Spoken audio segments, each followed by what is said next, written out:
Good evening. Tonight, Bears, Bulls on the Chicago Clubhouse podcast. Hit it. You are now rocking with the Chicago Clubhouse podcast, where they think they know everything, but honestly, they don't know shit.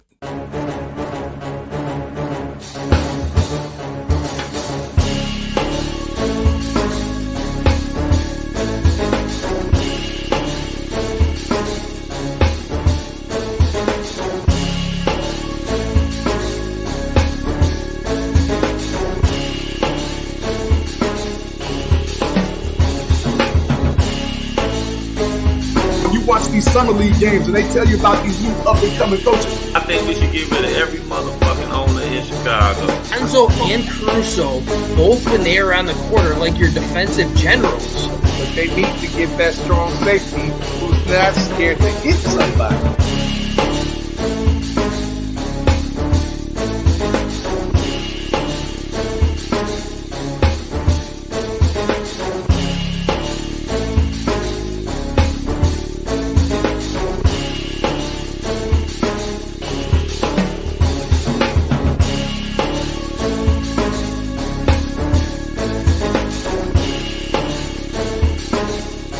They really don't know shit.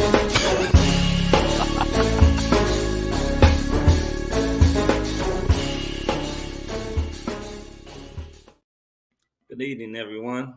Welcome to the Chicago Clubhouse podcast, where we think we know everything, but we really don't know shit. Today we'll have two guests on. One of them has been talking a little blasphemy about the GOAT, Chicago's GOAT, the NBA's GOAT. No, we're not talking about the wannabe GOAT, LeBron James. We're talking about Michael Jeffrey Jordan, the blasphemy that comes out of his mouth. But we're going to entertain it. We're going to listen to him, see his thoughts. Feel free to chime in. Tell us what you think. Of course, we're always going to talk about some Bears. OTAs was last week. We're going to talk about what we heard, what we want to see, and hopefully the results that we get this year. So, without further ado, let's go ahead and kick it off. It's time to bring in the Dream Team. First person I want to bring in is the man that knows all the stats from the 80s, the 90s, and the 2000s. Chicago Clubhouse podcast very own, Mr. J.B. What up, C? What up, dog? Nothing much. How was your holiday? Hey, holiday was lovely. Man, we missed you out there yesterday. Where was you at? Man, you know I had to take a break, man. I had to take a break. You know, I was barbecuing for 600-700 people, man. I ain't got it in me no more. Hey, it's understandable. It's understandable. Maybe next year, you know, if I get a little energy, maybe next year. Hey, it's always next year, right? Hey, always next year. Man, I'm psyched to get into tonight's, I want to say it's going to probably be a debate. Wait, I ain't going to say probably. It damn sure is going to be a debate on talking about LeBron James, talking about Michael Jordan. And what the fuck is going on with Scottie Pippen, man? So you know what? Damn. I think Scottie Pippen came into a room, called Isaiah Thomas, and was like, tell me why you hate this man so much. And they started sharing stories. Because, like, why else would he just be that? Like, this the same man who just basically said, about 3 years ago that Michael was the greatest player. And, you know, I understand. It's real messed up to see your former coworker son with your ex-wife. If that has something to do with it, God bless that man and his soul, but get some of that hate out your heart. You know what I'm saying? Yeah. It is what it is. I don't know if Scotty bipolar or what it is. He might be going through something. I don't know. The brother look a little hurt. The way his hair looks, he look a little fucking crazy. But anyway, we're going to go ahead and bring it. Right. And then plus, think of it like this too. His book and his whiskey not doing that good. So maybe he needs some bread. Hey, maybe just saying things to keep himself relevant. Who knows? Hey, you know how that go. Hey, it is what it is. But let me go ahead and bring in the second member of the Dream Team. The guy, the man. Name is Frank. Tank, Frank the Tank. What's up, fellas? How we doing? Hey, what's happening? Hey, Frank? I'm doing good, brother. How you feeling? Oh man, yeah. This Scottie Pippen talk, man. God damn. Man, I see. I think he's doing Scott anything. He Hopkins will attempt to destroy anybody to save that book. Hey, look, Scott Hopkins is on it already, man. Pop Scott Hopkins up real quick. He's already going? Scottie Pippen is the mascot of this year's Mental Health Awareness Month. One day left. Right on, Scott, because, man, I don't know what's going on. Mom Dukes. Jeanette, what's happening? What's happening? Okay. So we got another guest that's going to come on.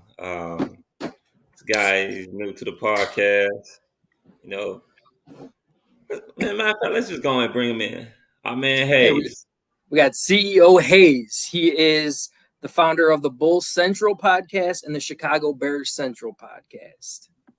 Sound like doing big things. Haize, what's going on, I fellas? see you on YouTube all the time. See, I can actually watch your YouTube stuff at work. I can't watch my stuff at work because of this guy in the far right corner over here. Swears all the time. It just gets voids out at work. Oh, I don't know what episodes of mine you watch. I curse people out all the time. I've been cussing. Well, I guess it's not that bad as ours then. Mine does not allow it. So, and just a heads up for all of our viewers, we're still waiting for our guy Montell.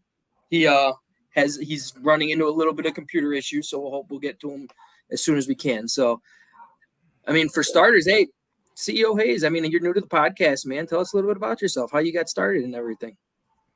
I've been podcasting for almost a decade now, but I have a solo podcast called The Awakened Soul, where I talk about mental health, activism, and the Black community in general. And I've been doing that for about 5-6 years. And I'm a lifelong Bulls fan, and I always thought about starting a Bulls podcast. And but I felt like, hey, I'm not an insider. I don't have any sources, so I'm gonna leave that alone. And then the conversation with my dad one day, he basically called me a punk ass bitch for not starting the Bulls podcast. And so I started it. And here we go. So, well, if that ain't motivation.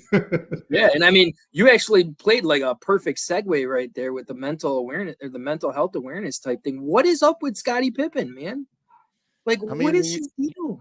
When your ex-wife is getting smashed by your, you said it too. Yeah, JB said the same thing too. It is what it is. Like, real talk. Like, first, not only that, he lost her to the most toxic rapper in a generation in Future, and then she went from that to his ex-teammate's son. Like, that's pretty stressful. So yeah, that's it. That's more than stressful on that one. I can see you losing it a little bit, but damn, yeah, isn't that like 5 kids later too? So something like that. God, that's crazy. But how are you versed in the Bears? Like, what do you think is going on with the Bears this season? What's your take on it? Oh yeah, I love the Bears. I mean, the Bears are solid. I think that there's a lot of potential, but we just got to see that what's on paper actually come to fruition on the field. But I love what Ryan Poles has did. I think when you look at just where the team was when he started to where the team is now is so night and day, and we actually have a path. He's cleaned out all the bad salaries, and we just got a lot of young, talented players who are ready to get it. And that's the type of team that I love to have for sure. Yeah, definitely. Yeah, because I was going to ask you, like, when it comes down to Ryan Poles, I know he caught a lot of flack from a lot of Bears fans. And I think the reason why he caught a lot of flack from a lot of Bears fans is because he's doing something that I can't remember the last time that a Bears GM ever did. He, like, literally cleaned house.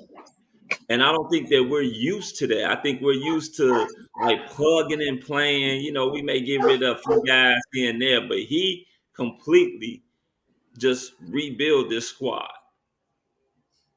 Yeah, I mean, it was needed. I think when you look at where we were, like, we had some talented pieces, but the roster, like, we had a lot of bad contracts that need to be cleared out. And Ryan Poles, him and Matt Eberflus have a vision of what how they want this team to play. And we haven't had that in a while. Like, Pace did his thing like the first couple of years where it seemed like Pace had a plan, and then we quickly went left there after that. And so Poles coming in, having a style of roster. Like when you look at him going out and getting Javon Dexter, Zach Pickens, like those are players that fit the hits principle that Matt Eberflus is trying to establish. And so trying to establish a culture in Chicago, that's rare for us because we usually are trying to, hey, whatever talent we can get, we're gonna go on the fly and try to go. And so having a coach and a GM that are in synergy and how they want to build that roster, I don't think we've had that.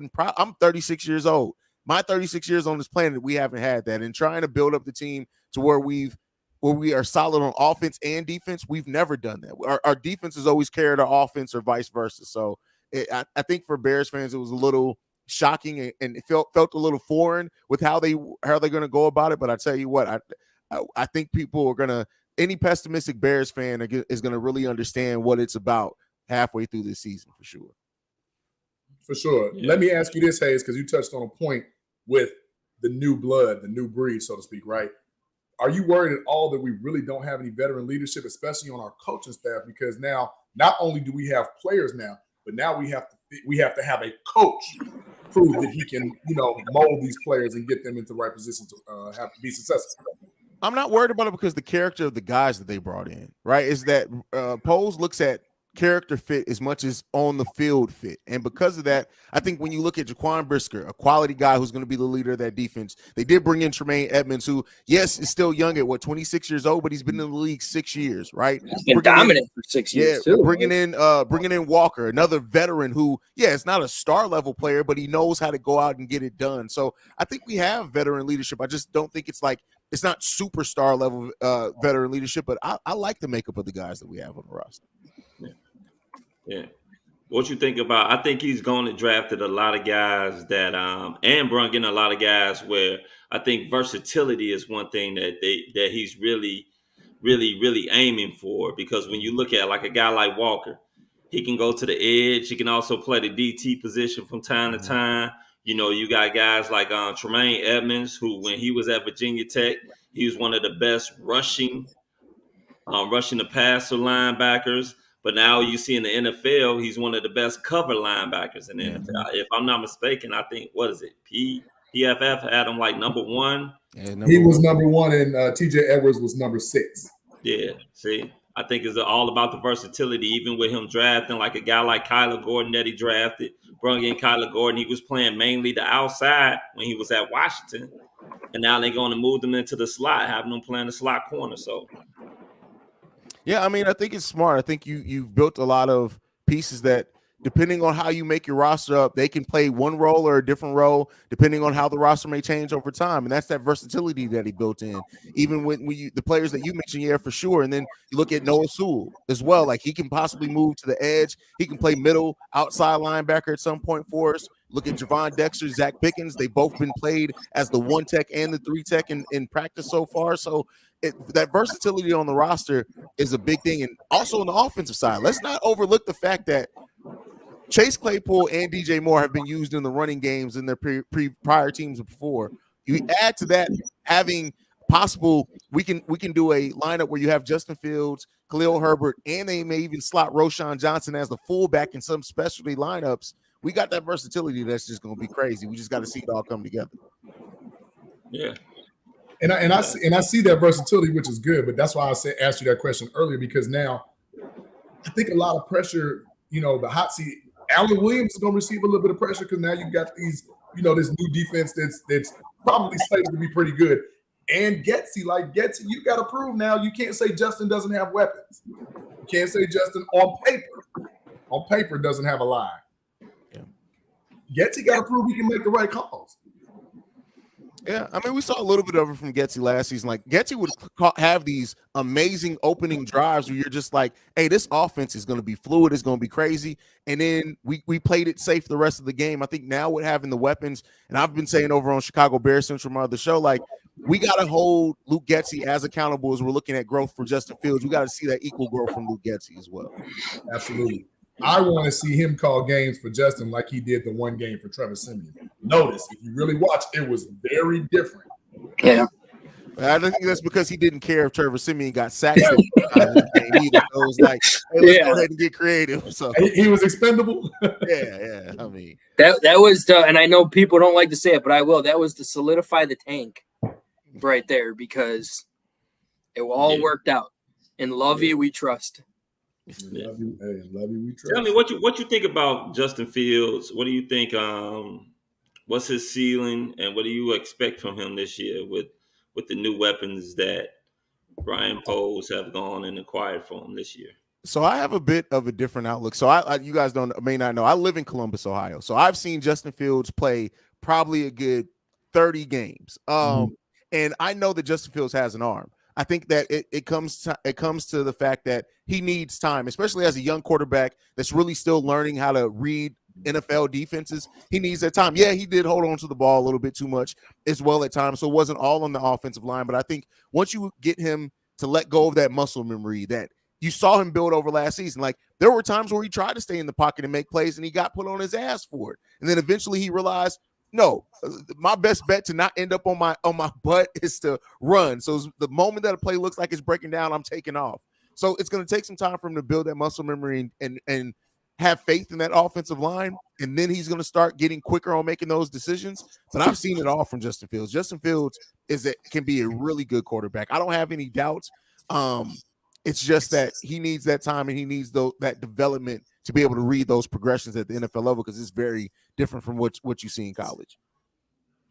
Well said on that one, yeah. Because that's what we all agree. I mean, everyone keeps saying, "Oh, he's a running quarterback. He's a running quarterback." I didn't see him run the damn ball at Ohio State. He was so when you give him time, he will tear everybody apart. Yeah. It's just nice to have that in your arsenal, just in case somebody catches you with a blitz, and this guy can get past anything. Well, it's also nice to have wide receivers that can create separation as well. Very true. And that's they went out and got one last year. He lacked wide receivers that were not able to create separation. I don't know if it was from the play calling, because it seemed like every damn route a wide receiver ran, they ran straight into a goddamn defender. I said, what the fuck? So it's going to be very telling and interesting. And like you said, Lugetzi's on the clock. There's no more trying to tank. Your GM went out, or your president of football operations, he went out and got people that can sit up there, that can do what they can. He went out and got you a number one wide receiver. He may not be top tier number one wide receiver, but then again, we can't say that because it wasn't like he was actually playing with great quarterbacks. Hell, not even good quarterbacks. And he was still putting up good numbers. So, yeah. So what you think about the draft picks? How you think he did in the draft? I love what we did in the draft. I think he got quality and value out of every pick in the draft. This was one of the drafts where I say that I know that we passed on Jalen Carter, and some Bears fans have issue with that. But when you really look at the talent that we got at almost every position that we needed and wanted it at, and the quality that he got in those players, I think Ryan Poles had about as close to a perfect draft as he could have had. I agree. Okay, well, I don't know about that, man. You caught me off guard with that one, Frank. I'm like, man, I'm about to take him in, and then. Well, I know you could probably hear us, and I know the camera's going on and off. Just let us know when you're ready, man, because I see you back. I want to bring this up to Haize real quick. Go ahead. So when you look at what a Javon Carter could have been for the Bears, as opposed to what he probably is going to be for the Eagles, do you think we missed out? Because I personally don't, for this reason and this reason alone. What he has around Philly is a lot different to kind of cultivate and nurture him than what we have in Chicago. Mm-hmm. To me, that's our biggest flaw, because now he, like you stated, he doesn't fit the hits principle. He's like the complete polar opposite of the hits principle. We're talking about a guy who sometimes doesn't play on third down, sometimes doesn't play the third quarter. You know what I'm saying? And doesn't show up against Frank has a metric who doesn't show up against top 25 teams, let alone SEC top teams. Anybody that was NFL caliber type players in college. Like, did we dodge a bullet? Like, literally, did we dodge a bullet with not drafting college? And that's why I on my Bears podcast always fight people who don't actually watch college football. You can always tell because they'll say blue chip, blue chip, blue chip, and it's like, all right, that's cool, blue chip, cool, but like it's more about their talent. There's more people who were there. There are more people who typically become Pro Bowlers who weren't blue chip prospects than ever blue chip prospects. And when you look at Javon Dexter, played in the SEC. had the same numbers, never took a playoff, has a drive. And am I saying that he's going to be better than Jalen Carter? No, I'm not necessarily saying that. But I'm telling you, anyone who's sitting there saying that we missed on this huge talent in Jalen Carter, I need you to go and actually watch some of the games. And Javon Dexter was on a team that they ran a read and react type defense. So he wasn't really used in the way that we're going to use our 3 tech here. I'm telling you guys, Javon Dexter is going to be a damn good prospect on the defensive line. Nice, man. All right, foul. Let's do it now. So we got you, Montell. I see you. Now we got our guest. Hopefully everything is working now. So now we're going to bring in our guest. He's a boxer. He's going to talk a lot. He's from Chicago. Simeon. Go ahead. I'll let you introduce JB. Nice. Go ahead. Yeah, foul. JB, get it. Because I love boxing. I'm the black Max killer. Right, exactly. You're the But hey, let's give a warm welcome for Chicago's very own Simeon's very own Montell Ice Griffin. What's up, man? I hear you good. I would tell you to turn your phone, but I'm afraid your camera's gonna go off. So can you hear me? Yeah. Can you hear us? Yeah, I said, can you hear me? Yeah. Can you hear us? Yeah. All right, perfect. Ice, what's good, fam? What's good? Man, I'm chilling, man. Just want to have some fun. That's all. Hey, look. Hey, I know before we get into the elephant in the room, I just got to ask you, man. Talk to the people about the kiddies, man, because I plan on bringing my son to the gym this summer, man. I wanted you to promote what was going on because I've been telling guys you got a lot of good stuff going down there at the gym. Yeah, we got classes 5 days a week for the kids, Tuesday, Wednesday, and Thursday at 5:30 p.m. and Saturday and Sunday at 10 a.m. All the kids, they love the classes, and we're doing pretty good. We got Donnell Nicholson, former Olympian, former world champion, and we have Xavier Norris, who's a rated amateur. So we're doing pretty good. Everybody loves the classes, and come on down and have some fun. We do kids and adult classes. And tell them where you located again, off Canal. 2150 South Canal Port in Lacuna Lost, downtown South Loop, Chicago. 2150 South Canal Port between Halsted and Morgan. Yep. And I'm telling y'all, good stuff going down there at the gym, y'all. Go ahead and bring I know when I was in college and high school and everything, I did a lot of boxing and MMA type training actually to learn my balance to fight on the hockey rink. It helped, man. Yeah. Oh, yeah. It helped. For sure, especially with the cardio. Yeah. Yes. Yeah. Go ahead. So let's get it on. We're gonna get to the elephant in the room. What you got to say to the people? I love the people, man. I love the fans. I love everybody, man. I just speak the facts, man. I don't have nothing against nobody. I ain't trying to get under nobody's skin. Don't take nothing personal. No, I just speak 100%. the facts. I speak the facts. I came on the show to argue. What you said, LeBron and Jordan, or what we doing? I mean, if that's what you want to argue, the whole thing. This is the thing, Montell. It's all love on here, man. It's a nice, friendly debate. Let's have fun. Say what you got. Right. And the whole thing is, I'm a Michael Jordan fan. I'm from Chicago. I got 6 rings. Michael Jordan said, if he don't have Phil Jackson, he don't want to play here no more. And they got rid of Phil Jackson. When Michael left, I left. I don't have no respect for the Bulls organization. Okay. One of the greatest players ever said he wanted to coach Phil Jackson, who left Chicago and won 5 more rings. So Chicago looked really stupid. Yeah, absolutely. They stabbed the back of the greatest player of his time, Michael Jordan. He said he wanted Phil Jackson. They didn't care. They got rid of Phil, so they didn't care about Mike. He left and retired. So it's safe to say that team would have at least possibly got 2 more rings if it stayed assembled. Could have. I mean, yeah. I mean, look, anything can happen. We'll never know. But they was one of the greatest teams ever in history. Michael Jordan, Scottie Pippen, one of the greatest 1-2 punches in history, or 1-1 punch. I like to say 1-1 punch. When they say Scottie Pippen is the greatest number 2 in history, that's the most disrespectful comment ever could be made in Chicago history. It's no Michael Jordan without Scottie Pippen. It's no Michael Jordan without Scottie Pippen? I consider that a flip. I say there's no Scottie Pippen without Michael Jordan. There's no Bulls rings. There's no 6 rings without Scottie Pippen. Oh no, I can agree with that. I can agree with that. That's all I'm saying. I said because in this basketball era, you can't win it with one guy. I mean, everybody knows that. One doesn't matter if it's the greatest of all time. One guy can't do it anymore. You need. We know that, but people in Chicago is brainwashed and just say 6-0 Michael Jordan like he did everything by himself. And but he even gives Scottie Pippen credit. He says he straight up he don't have no choice. He didn't win nothing without him.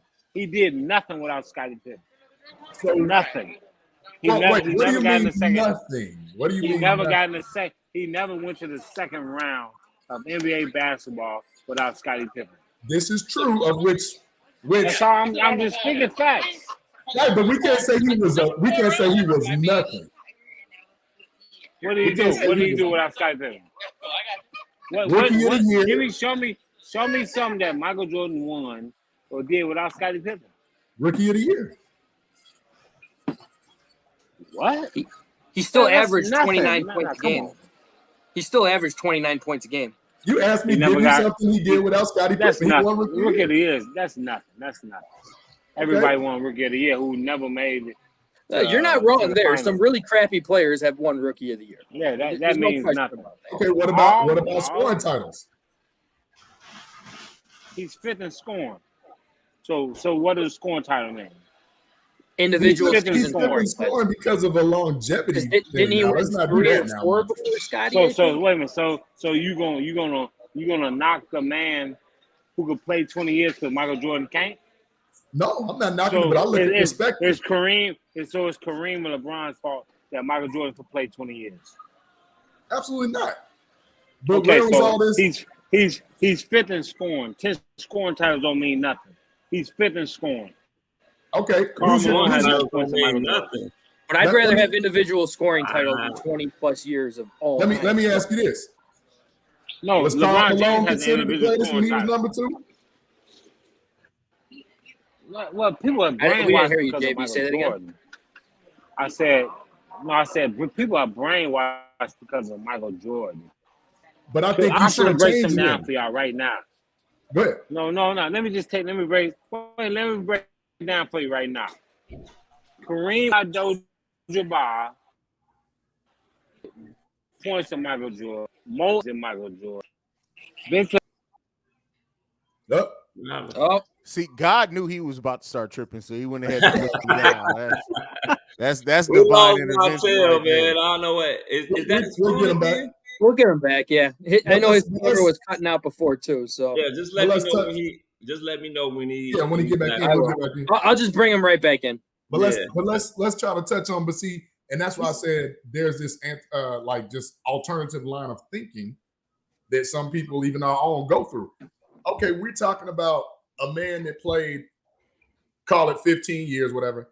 But during those times, we talking about a man that also lost 5 years of his career where he could have probably been at 44,000 points, 45,000 points.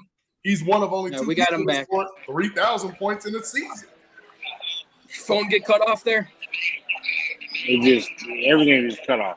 I don't know why. All good.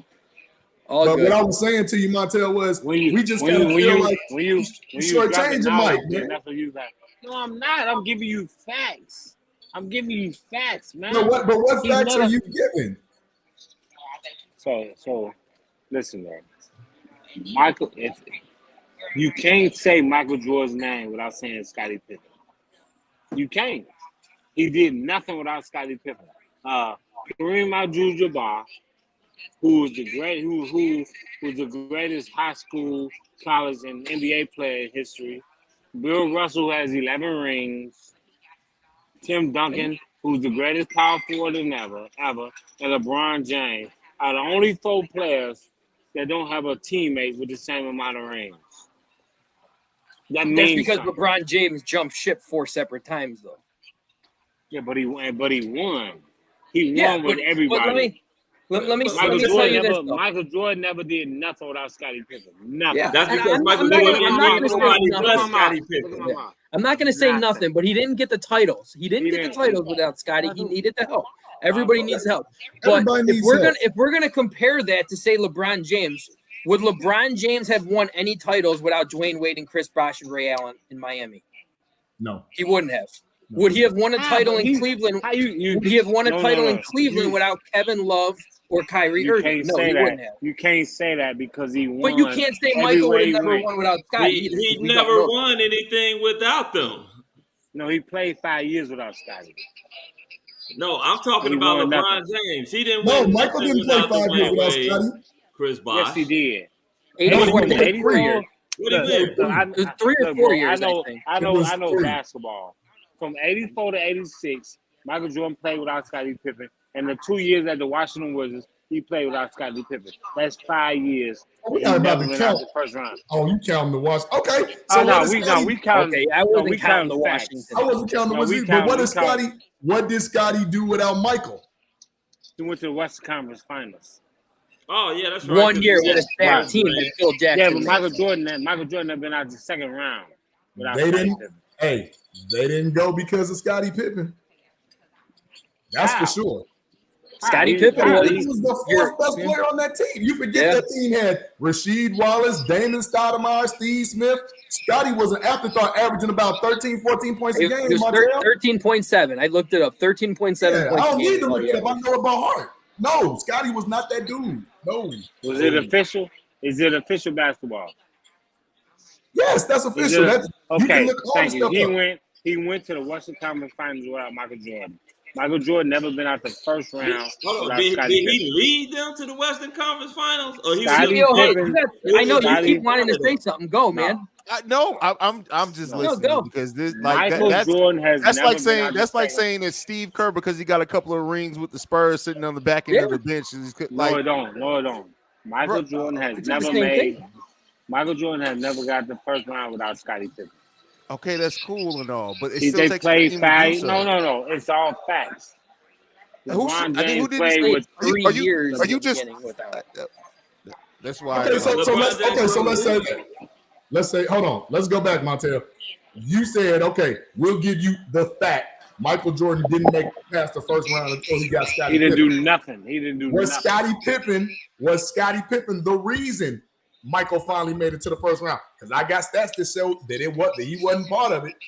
Okay, you know what? I'm gonna tell you to do me a favor. Yes. Go on Vlad TV and pull up John Sally's interview from the Detroit Pistons. He said Michael Jordan gave us 50 and we still beat him. He said when Scottie Pippen stepped up, we couldn't win no more. Scottie Pippen is the difference. No matter how long, wait. No matter how bad you want to accept the facts, if no Scottie Pippen, no Michael Jordan. Out the you first talking about the same no Michael Jordan, no Scottie Pippen. That Scottie Pippen that couldn't play Game 7 because he was scared. That Scottie Pippen. Yeah, the same one that he won 6 rings with. Yeah, Michael Jordan ain't did nothing that Scottie Pippen ain't do. What? I gotta head out, fellas. I'll let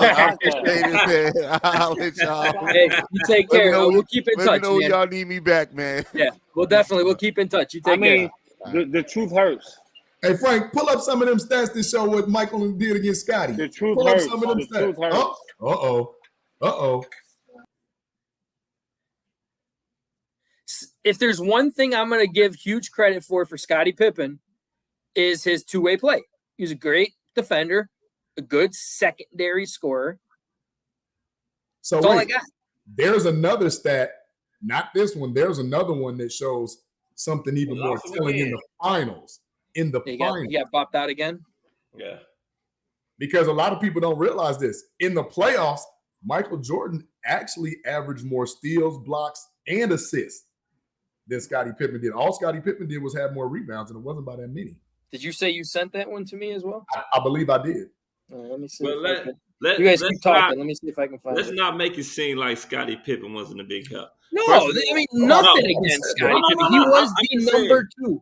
We all know in basketball is a team sport. Absolutely. Now, one man is going to sit up there and beat an entire squad. Not Michael Jordan, not Kareem Abdul-Jabbar, not Will Chamberlain, not Bill Russell, nobody. Nobody's going to do it by themselves. They need a teammate or a couple. In LeBron James, where he needs a couple. You know, he, like I said, they told him, LeBron James ain't never win nothing. He ain't win nothing without Dwayne Wade and Chris Bosh, without Kyrie Irving and Kevin Love, without Anthony Davis. He hasn't won anything. Tell me what he's going to win without them. He's got no championships, and even with having those guys, what is his record in the fucking finals is? 4-6. 4-6. That would be a losing record. Yes. A losing record. He talks about Michael Jordan's not well. Once again, Michael Jordan played with Scottie Pippen longer than LeBron James has played with any of his fucking teammates. So again, the thing that probably goes overlooked, and where I say where I can see where Montell's coming from as far as like if you want to be literal, actual, factual. Okay, Magic never won without Kareem or Worthy. Yeah. Bird never won without McHale or Parrish or DJ. Like, you can say that about anybody, right? But when we're talking about Michael Jordan never doing anything before Scottie Pippen, I remember a season where the man won what? MVP, Defensive Player of the Year, All-Star. He won all that in 1 year. Scottie Pippen ain't nothing to do with that. Not a damn thing. And I'm not saying Scottie Pippen wasn't a good player. I'm not saying he wasn't Hall of Fame worthy. Let me lay this one down, and I wish he was on for me to tell this. Scottie Pippen would not be a top 50 player if it wasn't for Michael Jordan. Sorry, he wouldn't be. He wouldn't be. Absolutely not. And I'm like, I would say this. When people call Michael Batman and Scottie Robin, I can say that's a little bit disrespectful because I would always say Mike is Superman, Scottie's Batman. I would never just, put him as Robin. But the minute Scottie Pippen had his own thing, they couldn't get past the second round. The very next year, he realized, hey, I can't do it either. He stuck his foot out wearing Michael's shoe and was like, hey, dude, come back. Like, I can't do this without you. So where does all this hatred and craziness come from when the man on national television on multiple occasions has shown you who he is? Hey, Phil, if I don't get the ball, I'm not going to play. No, Scotty, be a decoy. Let Tony get it. Nope, I ain't going in. What happens? Tony Kukoc hits the game. He sure did. Like, Scotty has had some questionable moments, man. And he's up there, like, every day he says something like his legacy is slowly being chipped away at because he was beloved here. But now it's like, wait, you dissing money for what? For what? Was this the other one you wanted? Yes. Look at that. I wish you was still on here to see it. Oh, we'll put it back on when he come back up. And this was another good one. When he says that he did nothing before Scotty got here, that's nothing?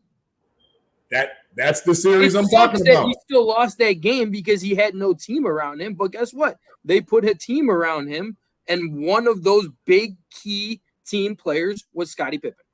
So in that series that you just pulled up, that's the series they beat the Cleveland Cavaliers on the shot in Game 5. Yeah. And let's not forget, too, wasn't it Bird who came out in his second year and said, he's like God wrapped in a – I was like, I didn't hear people saying that about any other player in the NBA.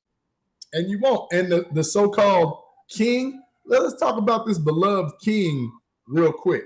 Because, hold on, Octavius Hill, I can answer that. Go back to Octavius Hill question. If MJ goes to Portland, do they win rings? Actually, I think him and Clyde Drexler probably would have butt heads because they played the same position. They couldn't play together.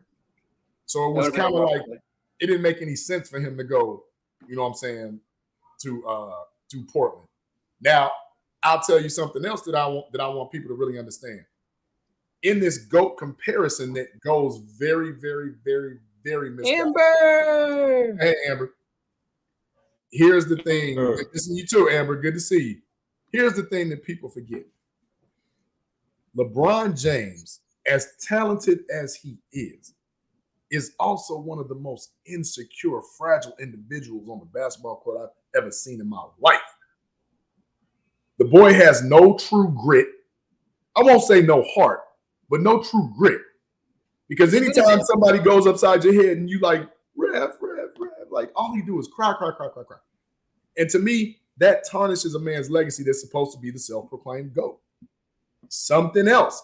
When you have the likes of Nick Wright and Shannon Sharp praising you with misinformation, and then you have I respect Shannon Sharp, but we're not talking about Nick Wright. Well, I don't respect Shannon Sharp as I respect about him, basketball. but he's a football guy. Hey, what did Kwame Brown say? Ain't no first downs on the basketball court, dude. It's a privilege for you to be in this basketball arena and talk. And he just sends a lot of misguided information like Nick Wright does about LeBron. Like that whole stat, like if you watch the whole video, that whole stat where it shows LeBron being 7 of 15 from clutch points and all this stuff, that's fabricated because he's really like 20 of 94 or some crazy stuff like that. Like he's really like they don't tell the whole story. They put bits and pieces of stuff that they want you to help elevate him because he's so fragile, right? Two things you know for sure, one for certain. Whether it was 87, 88, 98, Michael Jordan was coming. People feared Michael Jordan. Oh, yeah. Shaq came out and said that perfectly, where he was just like, people respected LeBron James. Nobody feared Michael Jordan. And then they asked Shaq, too. He was like, you scared of him? Every time I stepped out on the court, I was fucking scared of him. Nobody's afraid of LeBron James. It's a lot of people that say LeBron James is very clownish. Put up the Rodman tape. Dennis Rodman is telling you yourself, he has no moves. He's nothing to be feared. He's nothing to worry about. And these aren't just pros that are like in awe of LeBron. These are Hall of Famers talking. So if we're not gonna listen to the Hall of Famers, but we're gonna listen to Nick Wright and Shannon Sharp, then we the fool. we the GOAT. I mean the what they call it, we the bud. We the ones that should be slapped and had our heads examined. Well, I never listened to Nick Wright because he's a that guy is a goddamn jock rider. He rides Patrick Mahomes jock. He rides LeBron James jock. Shannon Sharp, I like Shannon, but Shannon can get beside itself when it comes to his praises and admiration for LeBron James. He can be like his little cheerleader, a lot like how Skip is with Michael Jordan. And I get it. Don't get me wrong. LeBron James is a great player, but hands down, I'll never deny that. And I think people start debating. People always bring up Scottie Pippen because of Michael Jordan's greatness, and they always say, "Oh, well, Mike never won without Scottie." You know, of course not. You need another fucking player, and there's nothing wrong with that. Mike didn't win without Scottie.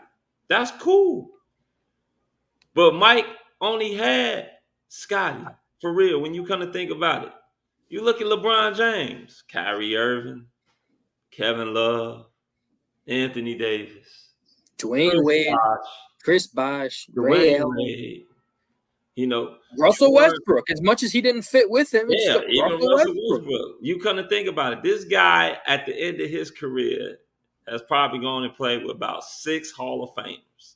And I will probably say 6 players that are probably better than Scottie Pippen, at least by the end of their careers. If Anthony Davis stays healthy, he will be better than Scottie Pippen. I'll give you these 2.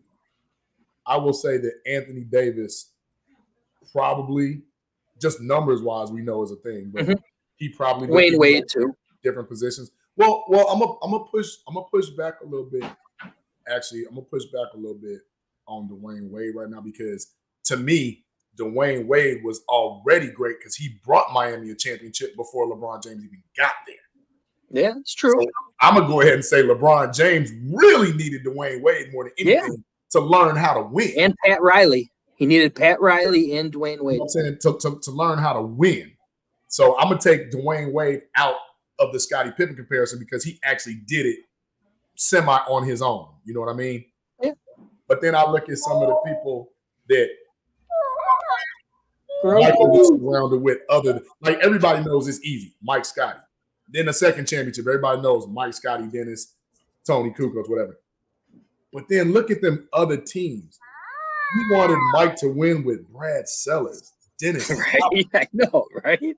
85-year-old George Gervin, Orlando. I don't like basketball. Woolridge. Like you got all these people that were just like, there is no way in hell he was ever going to win. Even with Scotty, Michael Jordan and Scottie Pippen was not going to be that winning with that team. No, that's one of the greatest teams in basketball history. You know, one thing I'm going to say too is Michael Jordan going to Washington. We can talk all the crap about that. Do we know he finished 5th in scoring as a 40-year-old man on a horrible Washington Wizards team? Hey, the proof is in the pudding. LeBron James didn't finish 5th in scoring. Stats don't always tell the whole story, but I'll tell you this. I wanted to ask Montell this before his phone died, and I asked anybody that's out there watching us on the CCP, what is it that people really are comparing LeBron James to? Because you can't compare him to Mike, can't compare him to Kareem, can't compare him to Larry. We got stats. Can't compare him to Magic. In my opinion, when did he pass Kobe? He never passed Kobe on my list. Like, I don't have him in my top 5, and it's with good reason. I'm not a Bron sexual. Between the Beehive and the Bron Hive, I don't know what's worse. Hell, both of them. Yeah. But the thing is, when you have somebody that's accomplished a whole career's worth more, a Hall of Fame career's worth more than the person that you're anointing as the so-called GOAT, how? Make it make sense. All the accolades, all the eye tests, everything that you popped up, and now you know they did the whole thing with the advanced metrics and stuff. And Michael Jordan still killed on analytics. He's like Thanos with the Infinity Gauntlet. Yeah, he's got the stones. You ain't taking that shit. Got the stones. Like those stones are his championships. The best of everything in one. Like, come on, man. LeBron James can't dribble. He's not that good. Hit it, Frank. Yeah, Ma. I'm dropping nuggets. I'm dropping knowledge, Ma. Hit the stats.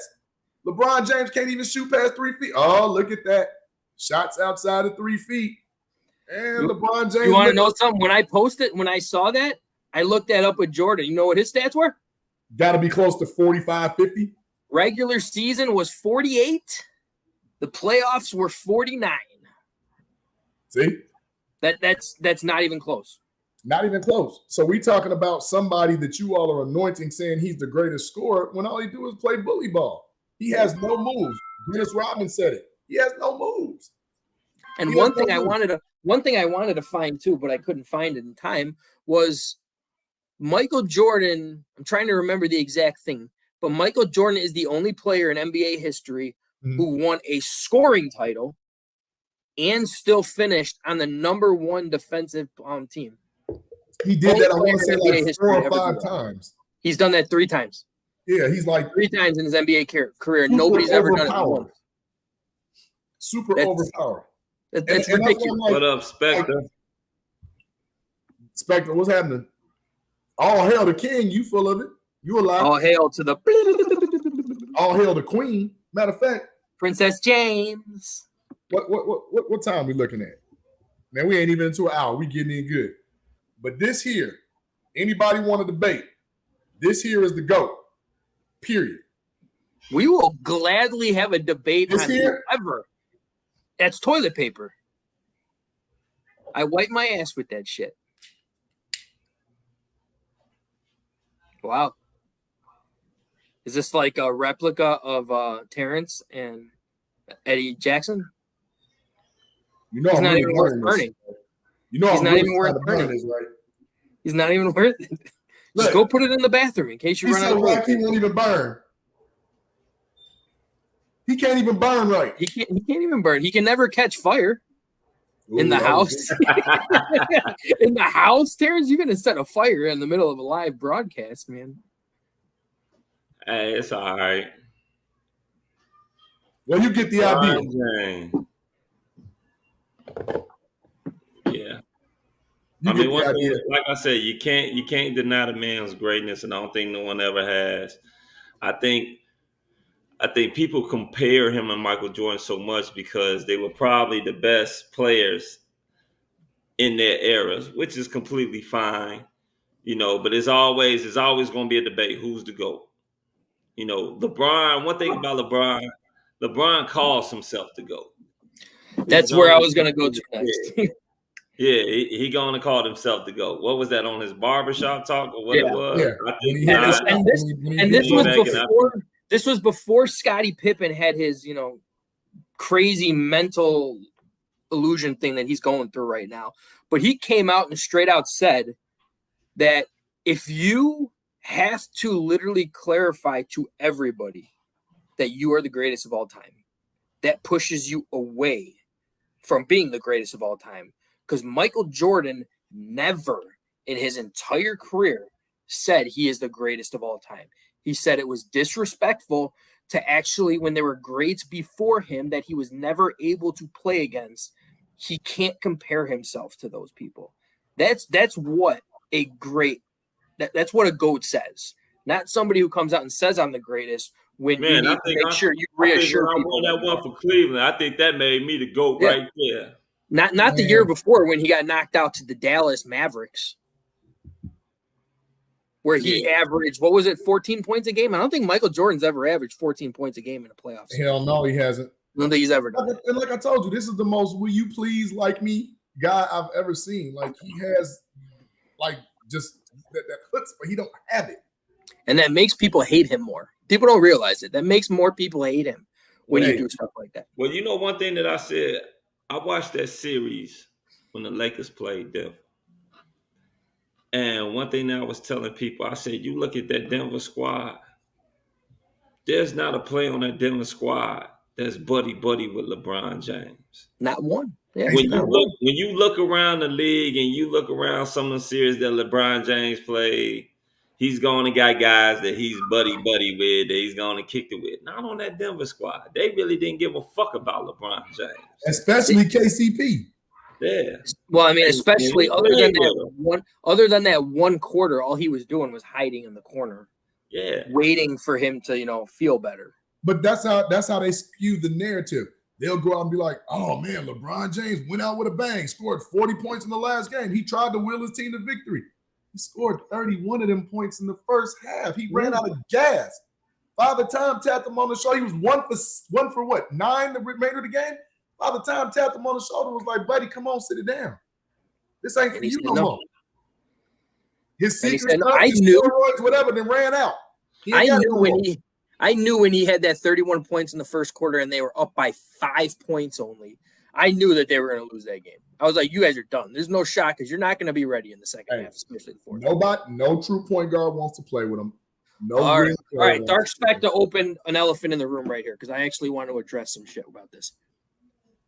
Why is it we only talk about LeBron James being hurt when he loses? Why?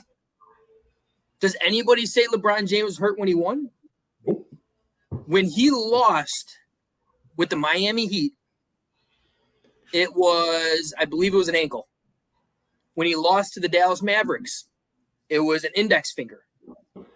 When he lost with Cleveland, it was back. No, he broke his hand, supposedly. Oh, that was the hand. Yeah, that was the hand. One other one was a back issue, too. He was having back spasms, according to. Now it's a foot.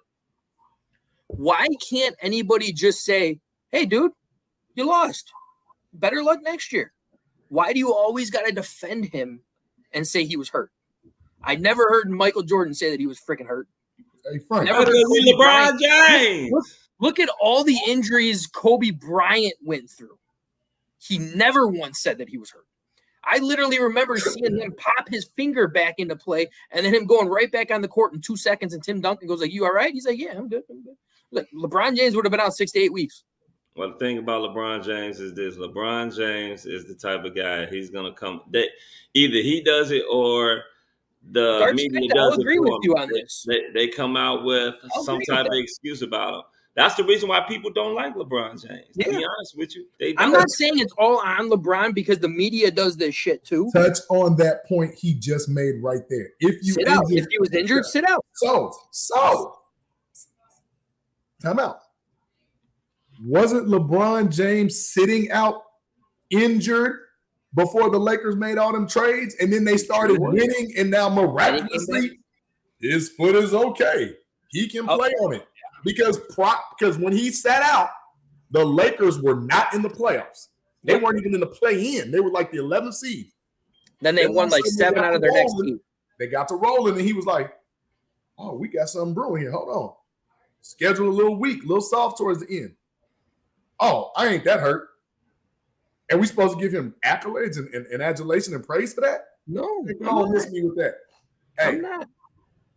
And let's also wish I could get LeBron James or somebody from his camp on there because I get it. You get paid to hold his junk.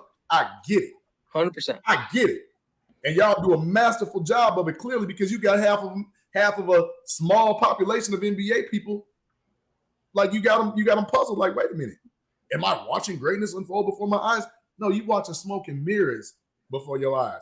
The same stuff LeBron James does and gets praised for, people try to down when Russell Westbrook does it. Yep. Exact same thing, except Russ does it better because Russ gets triple doubles, averages triple doubles 3 times, almost 4 for a season. Oh, he just trying to ball hog and stat pad. Well, LeBron came out and said he's trying to get every stat. He did come out and say it. He's like, I'm not coming out of my injury until I break that record. That's called stat padding. Like, what are we talking about? Like, he literally got hurt, went to the locker room, realized he was like 4 or 5 points away from getting 3rd place or something like that, checked himself back in the game, got the points, and left. That's not stat padding. Hey. And let's also not forget, and this thing bugs me too, with that so-called foot freaking injury that he had. When he got that boot put on him, he was out 5 games, still had the boot on him, went to a concert, dancing at a concert without the boot on. Yep. Comes back the next day with the boot on. Oh, yeah, that's not bullshit, right? Everybody keeps defending this guy, and I'm not questioning his greatness. I'm not. He is great. He's not in my top 5 either, JB. I'm saying that right now. He's not. And it's mainly because of these little antic things that he does like that. There's something I want to know because Montell was alluding to it on one of his posts. And I want somebody in the crowd to go ahead and acknowledge this. What? And do not say passing because I will eat you alive. What does LeBron James do better than Michael Jordan? Honestly.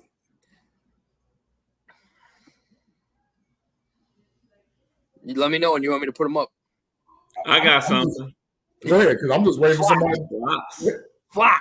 Hey! Flop. He's more dramatic. So that trophy. I really wanted to talk to Montell because he was saying, he was like, what does he said on another one of his posts too? What does Jordan don't get me wrong. Don't get me wrong. He do that Jordan can't do. He's a better passer and a better rebounder. Michael never had to pass. No, it was a different league. He is. He was a better passer, but it's a different league. Like this is thing. He a better passer or just a more willing passer at this point? Willing. Because better. Hold on, let me tell you why he's not better. Because if you go to look at Michael Jordan's stats and what his stats are as a shooting guard, Bullets, come in, dude. Bullets, join us. What's up, Bullets? You'll see some amazing stuff that Michael score more points. No, not technically from how many years. And a lot of people don't know this. Michael Jordan averaged a double-double in his first NBA Finals. He averaged 11 assists in his first NBA Finals against the Lakers. All right, who didn't do that? No. What I'm sitting up there saying, let's also look at the other things that he did. He's a better passer. No, I'm not talking about that. I'm talking about the finals against the Lakers. Oh, I thought you said his rookie season.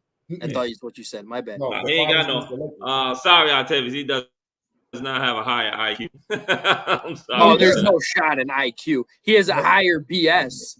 Nope. Octavius, he doesn't. And let me tell you why. You know what? If you want to say, if you want to Bullets, you son of a bitch. If you want to give LeBron James the accolade for being such a great passer and higher IQ, then you got to give him demerits for being the all-time leader in turnovers. If you're that smart and savvy with the ball, you ain't gonna be turning it over that much. Higher IQ also means better shooting percentages. Let's not forget that. It's not just higher IQ and passing. And when we're talking about better shooting percentages, Michael Jordan stats, none of those were below 44%.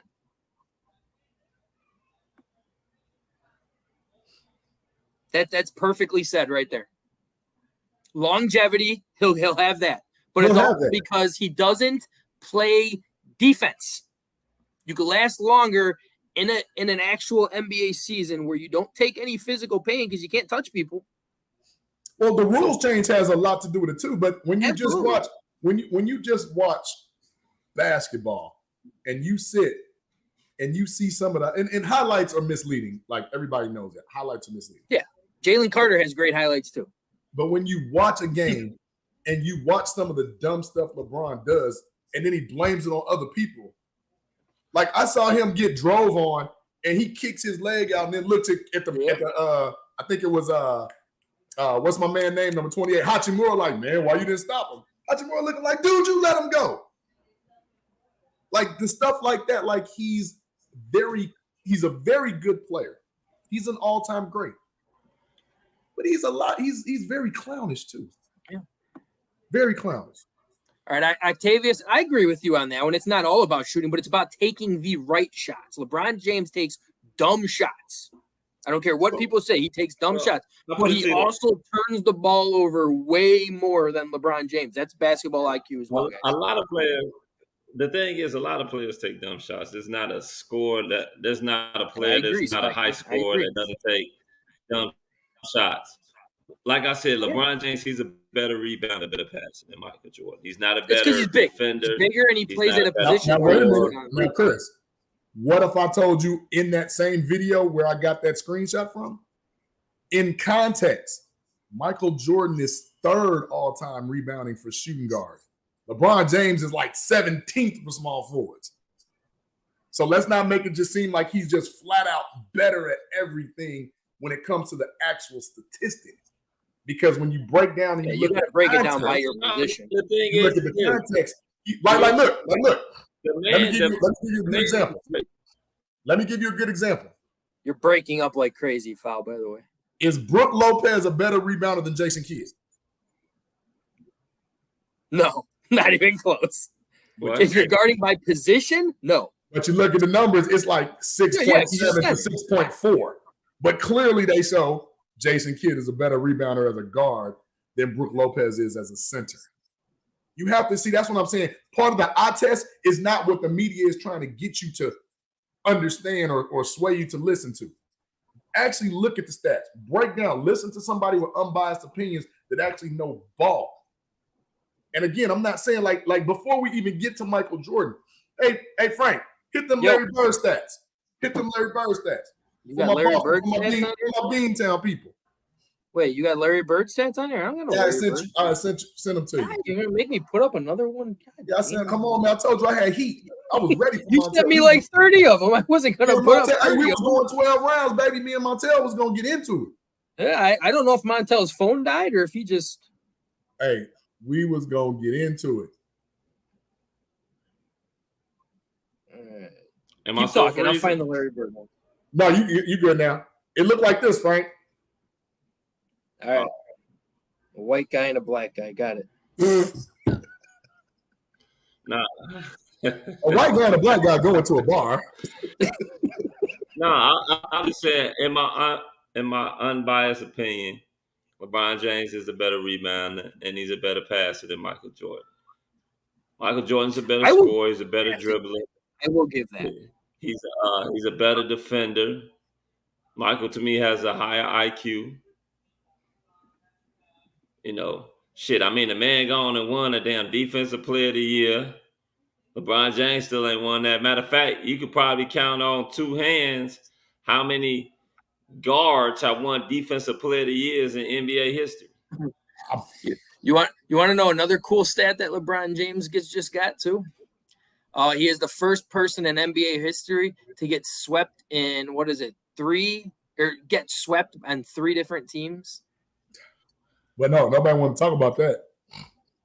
That should be the new crime.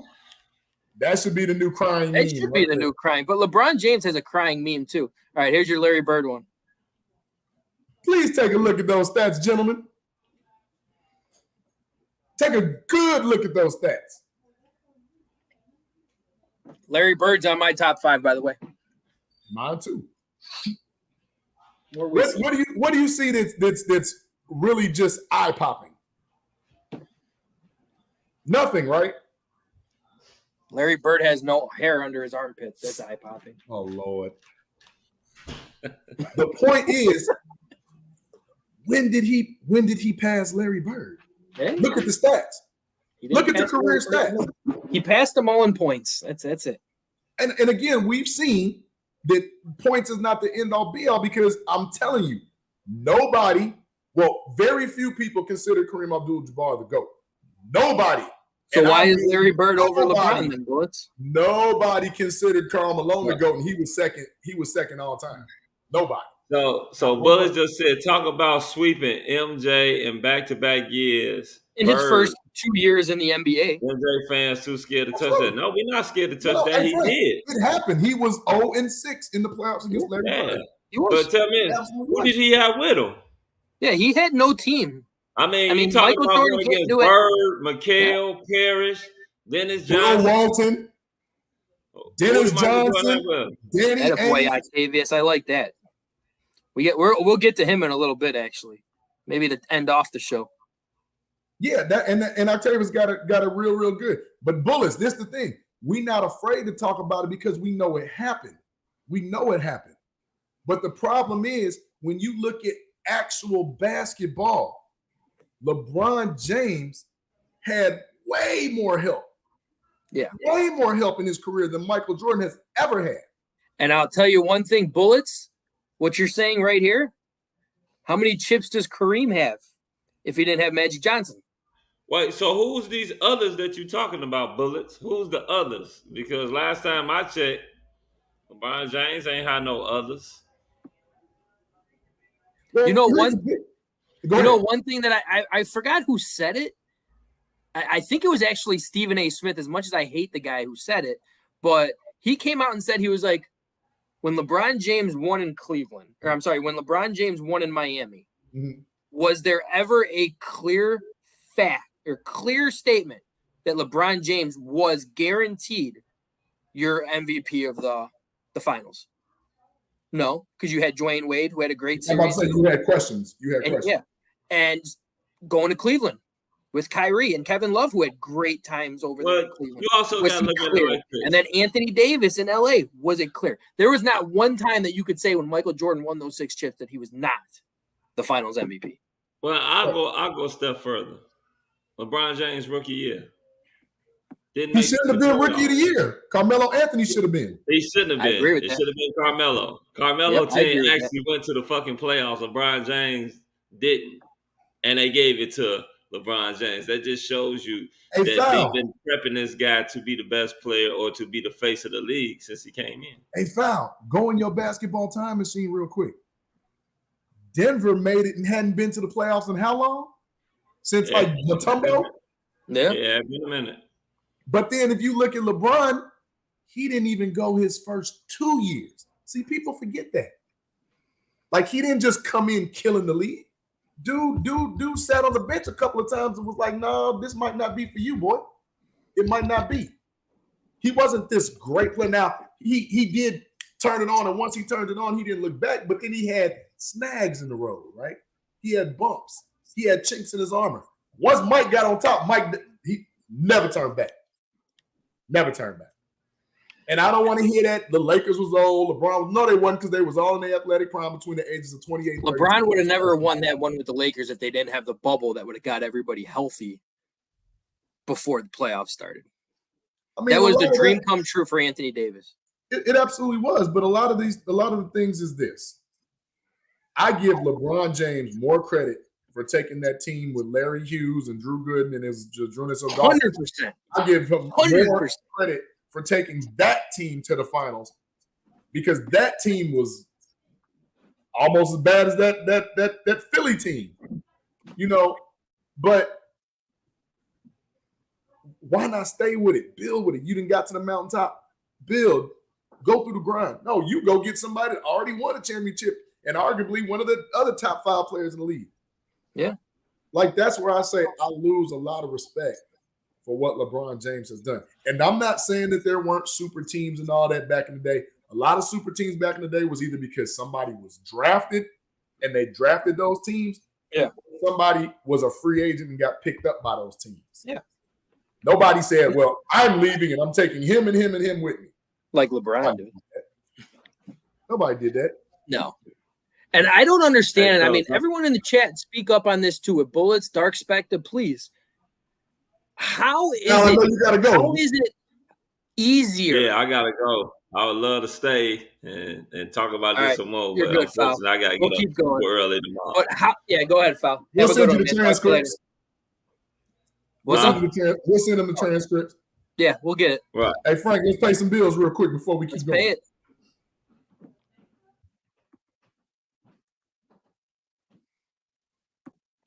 There was a time when high standards prevailed, when excellent craftsmanship was displayed and treated with the utmost importance. Acquire the crisp, refreshing taste of Moore's Beer. Moore's Beer. Raise your standards.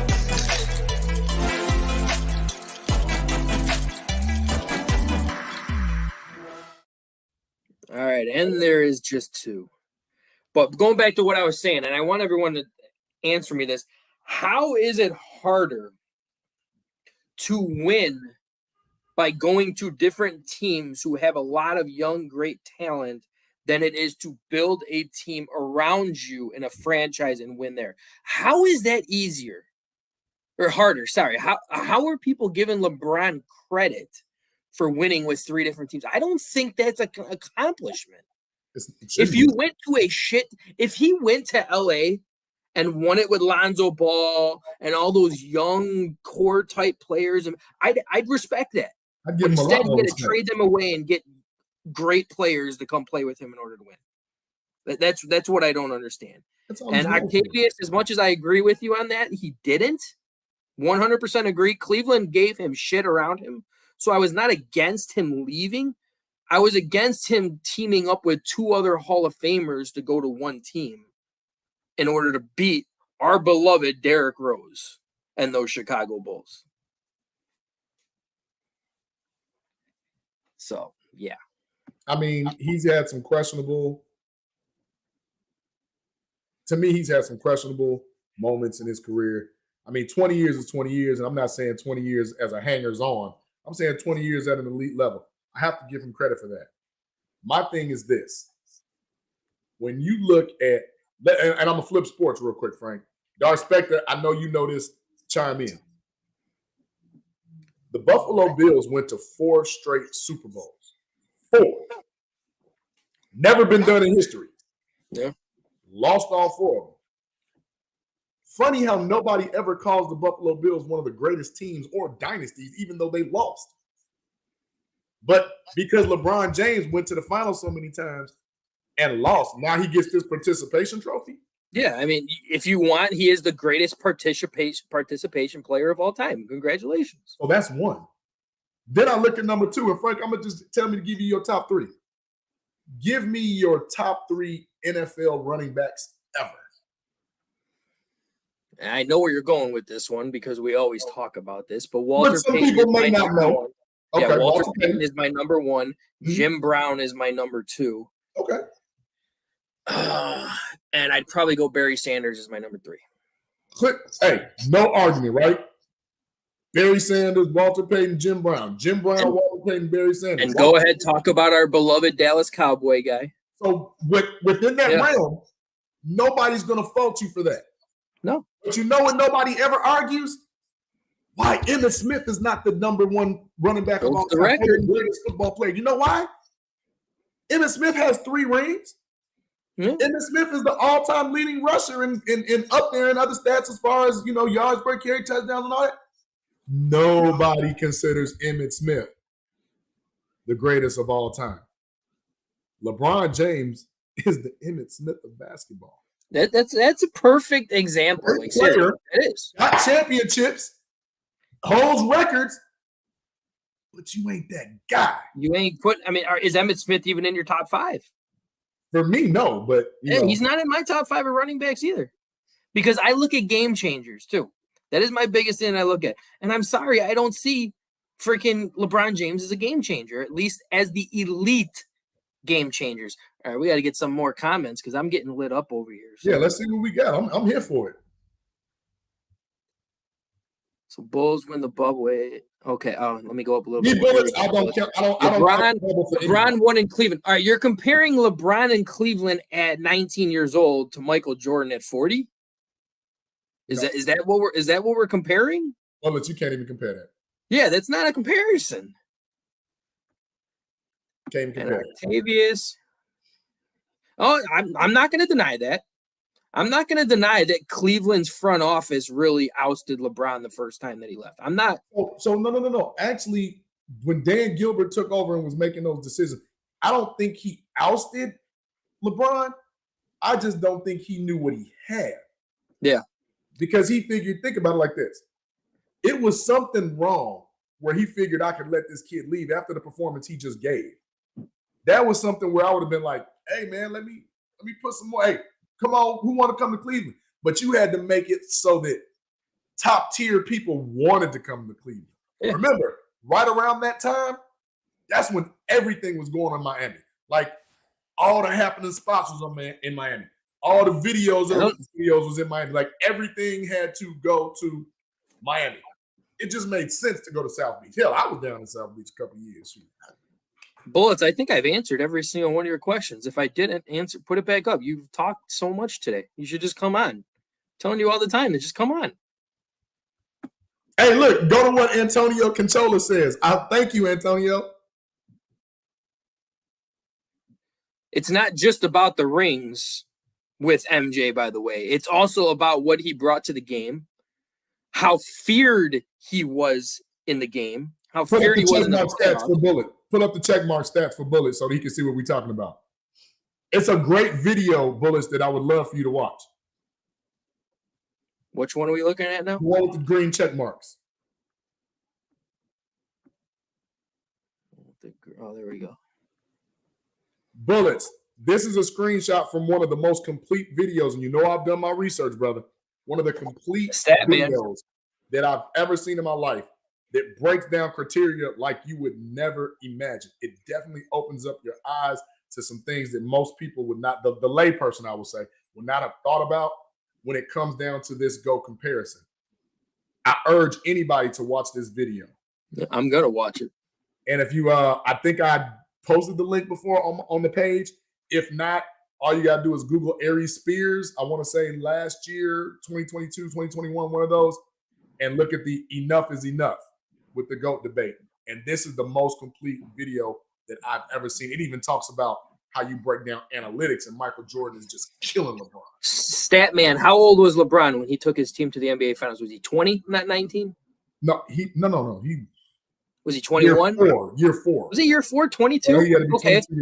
Sorry, Bullet. So we're talking about a 24-year-old as opposed to a 40-year-old. So when he won a chip, he's saying LeBron was a 19 when he won a chip. No, LeBron brought Cleveland to the finals in his 4th year with that team that had, I want to say, Zadrunas Ilgauskas. It was like Drew Gooden. Yeah. Larry Hughes was on that team. He lost in the NBA Finals to the Spurs because he just ran out of steam and he was doing everything.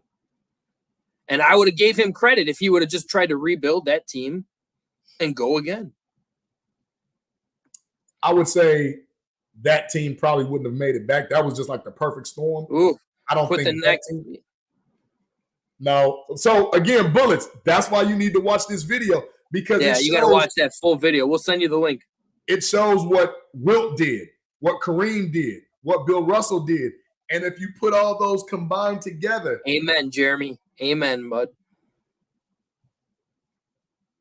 No, he doesn't finish first in that category. No, he doesn't. Oh, when he won in 2016? No, he wasn't 19. But, I mean, we talking about, 13 years? That was his 13th season, I believe. Yeah. 13th season, 14th season. And again, Bullets, you know me. I'm not saying he's not a great player because he is. he's very pedestrian in what he offers. He's very one-dimensional. He's still not top 5 to me. But he's I'm not just looking at the points. He's not top 5. He's not top 5. And we've just shown. Well, I think we were talking about two different things. You made it sound like you were talking about the early days with Cleveland, because that's when we were talking about when you brought that. Yeah, that's when we originally were talking about the first few seasons in Cleveland. So we were talking about have much. And again, I'm probably losing my Lakers card, right? Which I don't care. You already lost your Lakers card because LeBron. But you see in my background, I still have my Lakers banner up. I got my Lakers ball over to the corner. I was born, thanks to my mom, to be a Lakers fan. Amen. And Jeremy's on fire, man. You know, Jeremy's on fire. Said perfectly right there. Like anybody who wants to go watch that Kevin Garnett clip when he was talking about that. It's like Michael Jordan elevated everybody to a different level where everybody had to outwork him. I don't see LeBron James trying to outwork him. And there's a stat that actually shows, again, here we go with the Nick Wright and Shannon Sharp BS, where they say LeBron elevates and makes players better. There's stats that show that players that play with Michael Jordan, their percentages and numbers actually went up. Mm-hmm. People that played with LeBron, their stuff went down. All went down. And he passed the ball more, and still their stats went down. Because he's just not that dude.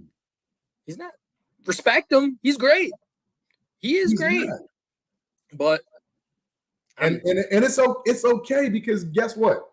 When all is said and done, he's probably going to be one of the only players in history to have 40, 10, and 10, which in itself is great.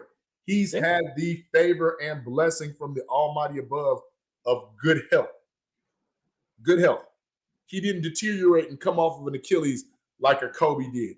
He didn't deteriorate and lose his jumping ability like a Michael did or like a Vince Carter did. Amen, Antonio. Perfect, Antonio. Perfect. And then Antonio had something else that I wanted to go up. If you could scroll up. Something that was very telling about Emmitt Smith.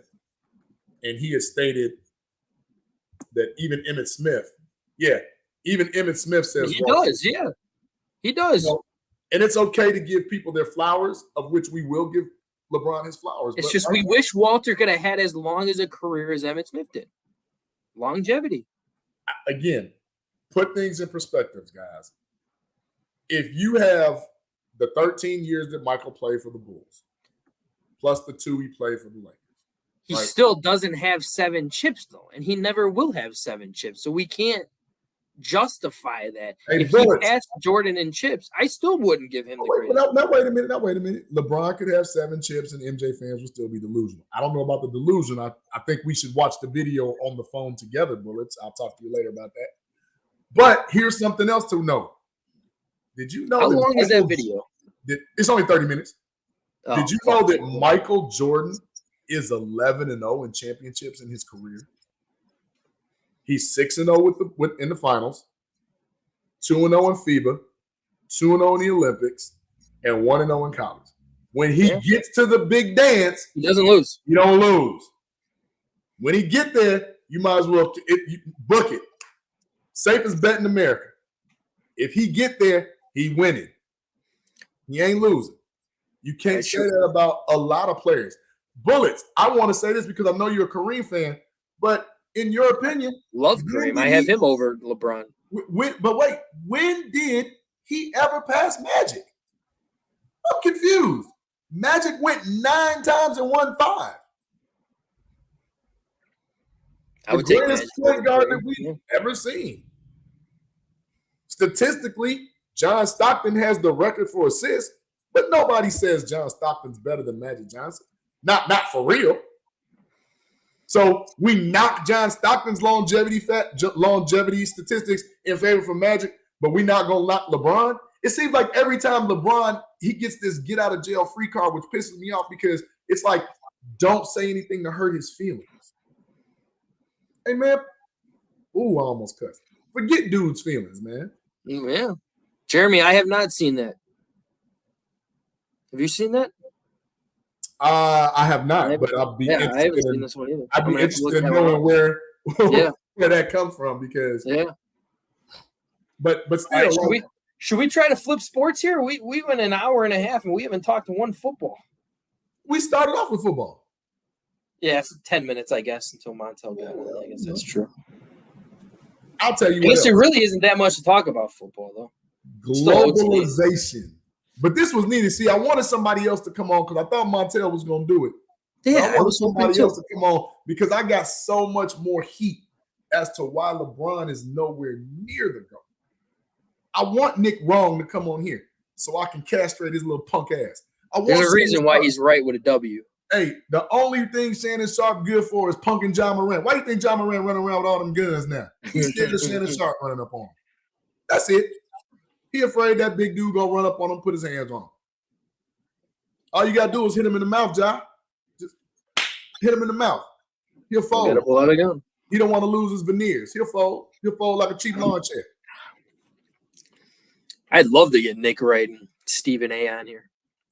Well, Stephen A is, I mean, I like to talk to him about other stuff, not Jordan debate, but obviously Shannon Sharp too. But the thing, anyone got a connection with Shannon Sharp, tell him to hook us up. The thing about he ain't gonna come against no real people because this ain't scripted. He can't win. He can't win when it's not scripted. You know, when he don't have people shuffling them papers and saying, "Ooh, say this. Hey, in your ear. No, don't say that. Damn it, too late." Him and Kendrick Perkins, man, I don't know. Yeah, Kendrick too is another one. There's some questions. And JJ Redick too. Like, what are you on, man? Talking about some magic, not a top 5. What? Yeah. Does JJ Redick put himself in the top 5? Probably. JJ Redick ain't top 5 at Duke, man. Stop. We just talking that Jordan only outworked everybody because I mean I'm pretty sure we've put up quite a few stats that said Jordan has destroyed everybody that was put in front of him throughout his entire career. Stats wise, throughout his entire career, Jordan killed everybody. Hey, winning type wise, sure, it took a few years. Hey, Frank, put up with Antonio. Just he said that may be true, but Sharp ain't around every corner. Ja don't always need to be careful. Hey, whatever Shannon Sharp said at that game spooked Ja. And he's like, I don't know when this dude gonna show up. That is true. I remember that. Shannon Sharp was like screaming at him, man. Hey, he got him and T shook. Ja and T like, nope, not gonna happen. But again, that just goes to me. That just goes to show me that. Oh God, Bullets, you're still going, man. Like, what is we're literally talking about competition right now. When LeBron James came out of the East, all those years he went to the finals, which had nobody other than our Bulls. And then he went to LA when the West got weak too. Hey, Bullets, you really need to watch the video because as far as win percentage, the Bulls have played greater competition in the finals statistically. Hands down. With the win percentages. He's only had Golden State. But it's not by much. It's not by much. But as you all like to say, he didn't beat the Spurs in the finals, right? He lost to the Spurs in the finals. He beat the Spurs. Did he beat the Spurs in the finals? So look, LeBron James has only beat 2 teams in Miami. He beat the Spurs once. And the Warriors. Because of Ray Allen. No. He beat OKC when it was young Westbrook, young Kevin Durant, young James Harden. They beat that team 4-1. When they played, let's not forget, Greg Popovich made the biggest mistake of his life. He did not have Tim Duncan in at the end of that game, which Boris Diaw could not get that tip, which is how Ray Allen caught that ball in the corner. Well, let's message me your email right now. Message me your email and I will send it to you. If you're going to come on right now, I will gladly take you on and debate this, and I will fill up my whiskey, and we will go till midnight. I don't care. Jeremy still wants Bullets to give him his criteria. Octavius Hill, you said, how do I feel about Jimmy Butler? I say he's the epitome of what we're talking about now. Grit, grind, determination, heart. Something you don't see anymore. Just leave it all out on the floor. Yeah, Jimmy is showing me that right now. Jimmy buckets. Playoff Jimmy is a real thing. Did you see the side-by-side of him and Michael Jordan? Like, they really do kind of look alike. I'm not going to lie. It's like, what did Michael do? What did Michael do? I'm not touching that. We don't have that's what I'm talking about, Antonio. Like, we had all these great Hall of Fame players that Mike has beat. And when Mike got on, like I said, like he it's not like he was going against the little sisters of the poor. You know what I'm saying? He was playing against some top-notch competition. And again, everybody says, okay, but he didn't play against that Golden State team. Well, I mean, that Golden State team was also manufactured, but at the same time, that Golden State team before that went 73-9 and lost to LeBron James. You know what Mike didn't do? He didn't go 72-10 and lose. They won, the greatest team ever. And it's one thing for LeBron James to beat Golden State, like beat the juggernaut. The Bulls were the juggernaut because of that man. Like, y'all, this is low-hanging fruit right now. Y'all making this too easy. Like, where are my debaters at? Where are these people that just got all this love and passion for LeBron James? I'm not seeing them. That might be telling you something. Bron Hive ain't as strong as they thought.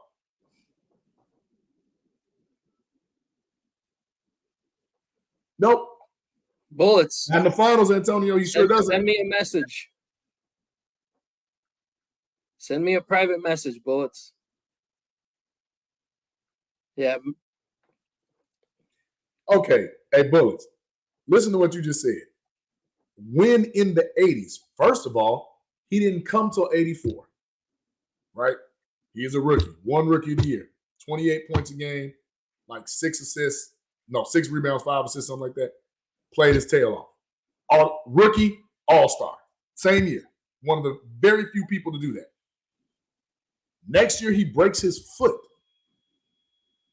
Comes back in 1986 in the playoffs and just totally dominates the Celtics individually. The team didn't win. The team wasn't shit. But he dominated individually. Literally, Larry Legend says that's not Michael Jordan, that's God described as Michael Jordan. Did anyone say that about LeBron James? No, nobody's saying, oh, that's God disguised as LeBron James. No, people be like, man, that's just God wearing, or that's LeBron James wearing God's sandals. Whatever crap. Shoot. But here's the other thing. Wait, which Bulls beat that 73-9 team and how they do it? I don't understand your question, I'll tell you this here. Are you saying which of the Bulls teams could beat that 73-9 team? It don't matter which Bulls teams can win. Because that 98 team would have destroyed that. That Cleveland team already beat them. So they lost. Yeah, it doesn't matter. They lost. You couldn't even win a championship. They didn't. They wasn't good enough. They ain't make it, man. All right, so this was the thing Jeremy was talking about. That's impressive. That's impressive. I didn't realize that. That's insane. Hey, Pat Riley might be the GOAT. Shoot. Yeah. I remember, so I slightly remember him, because he was, part of the Lakers organization. But I slightly remember seeing some old footage of him as a player. Not very good, but he was, a little bit more than serviceable. So I would pick that 98 team over that Golden State team. I'm sorry. I also play, I hate when we compare, different generations of basketball here because it would be tough. I still would say the Bulls would win, but it would be tough for the Bulls to beat them if you played in this tic-tac era.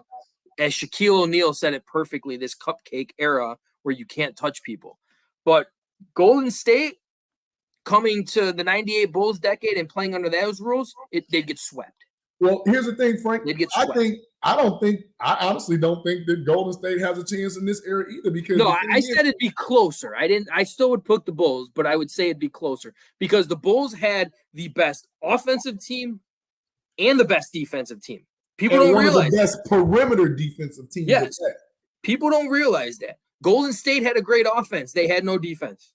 Name me one person who would shut down Michael Jordan in cupcake era basketball. Ron Harper would put the handcuffs on Steph Curry. Handcuffs. Michael Jordan would destroy Klay Thompson. Scottie Pippen would make things hard as hell for Kevin Durant. Hey, people don't realize this. Hey, Draymond Green wouldn't even be existent. Dennis Rodman would freaking eat freaking off of his plate. Hey, time out.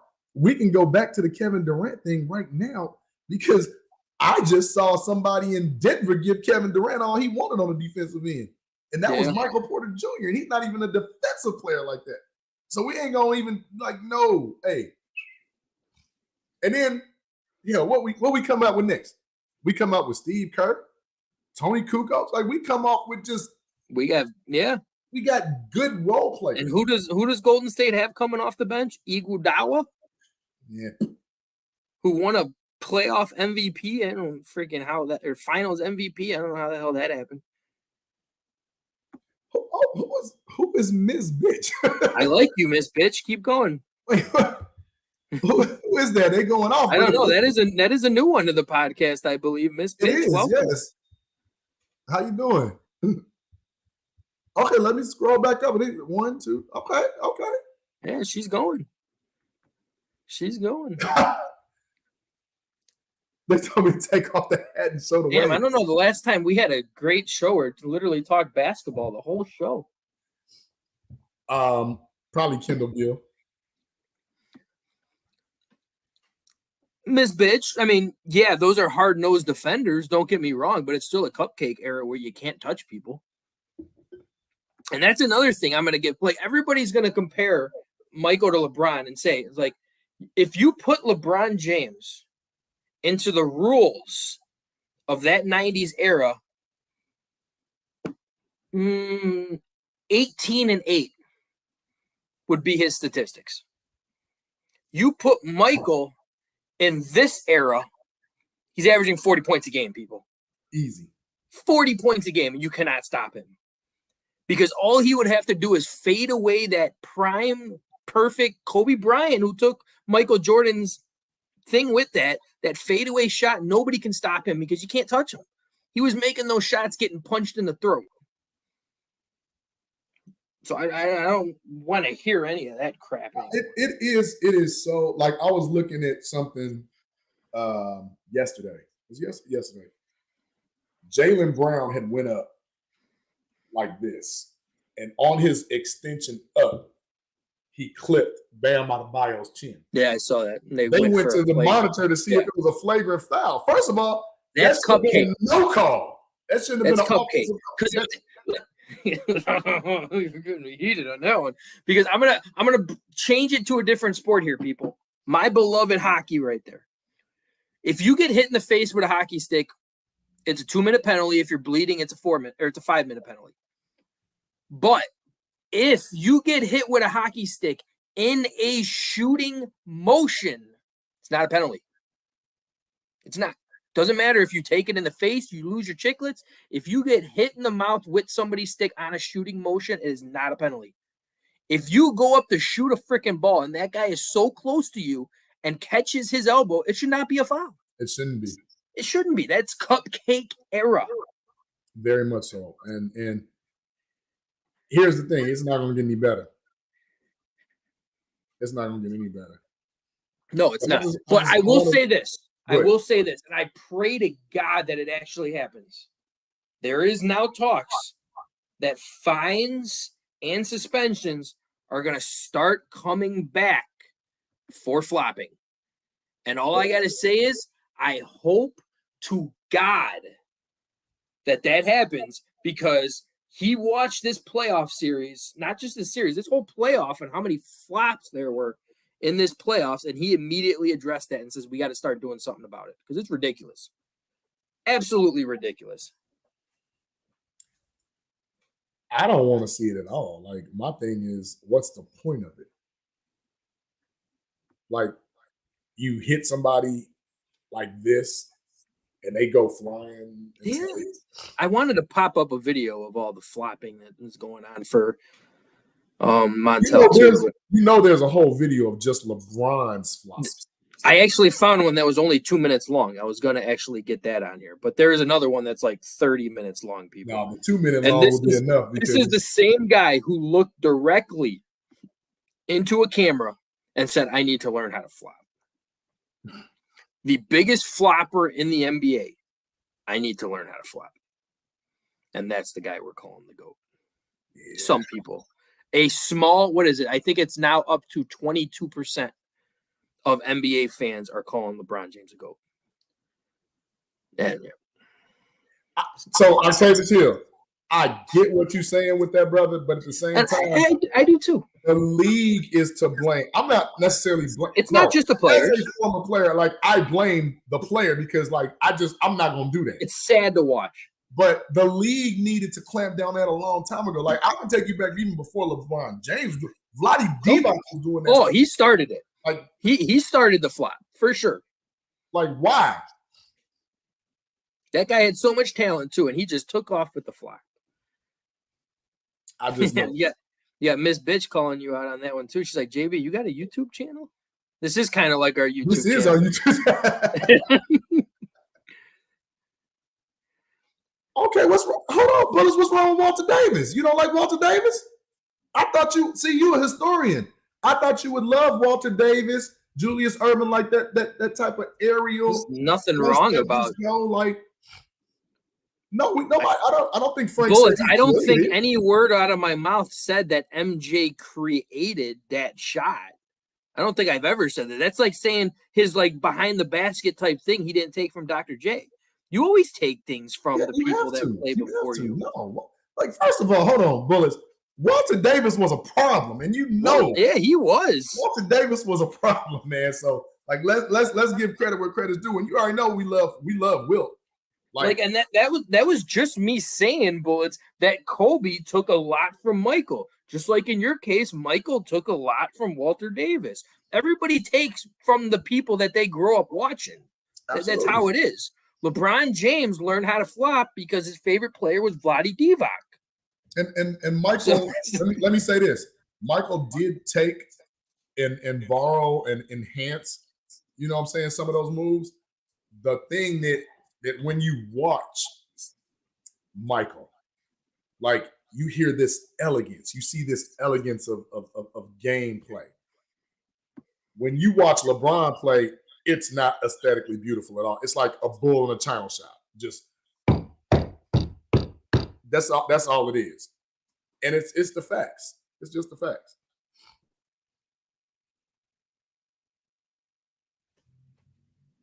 Yeah, I agree with you, Bullets. And yeah, I agree 100% with you. I never said Michael James or Michael Jordan created that shot. Never said that. I'm just saying Kobe Bryant took that from Michael.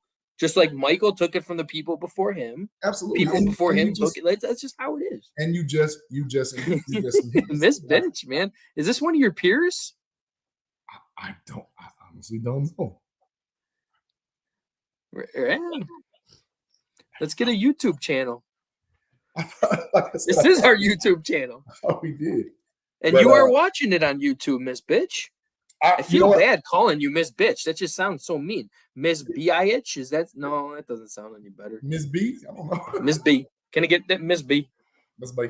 But it's like, you know, as long as I don't sound like Bueller. Fry. As long as I don't sound like that history teacher. Yeah. But we're winding down, man. It's been a great show talking. Let's pay another bill because we haven't paid it. Oh yeah, we got to pay another bill. Absolutely. Yeah. We got to get that second bill.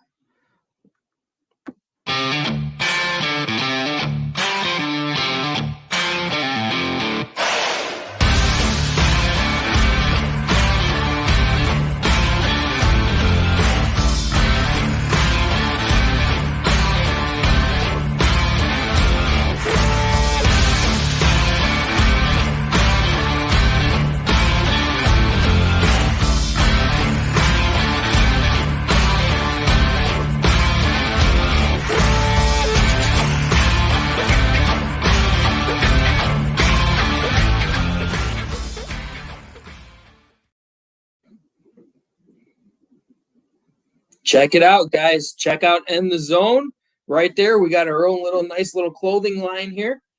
We got some nice polo shirts. We got some basic T-shirts. We got some hoodies. We even got some leggings for the girls.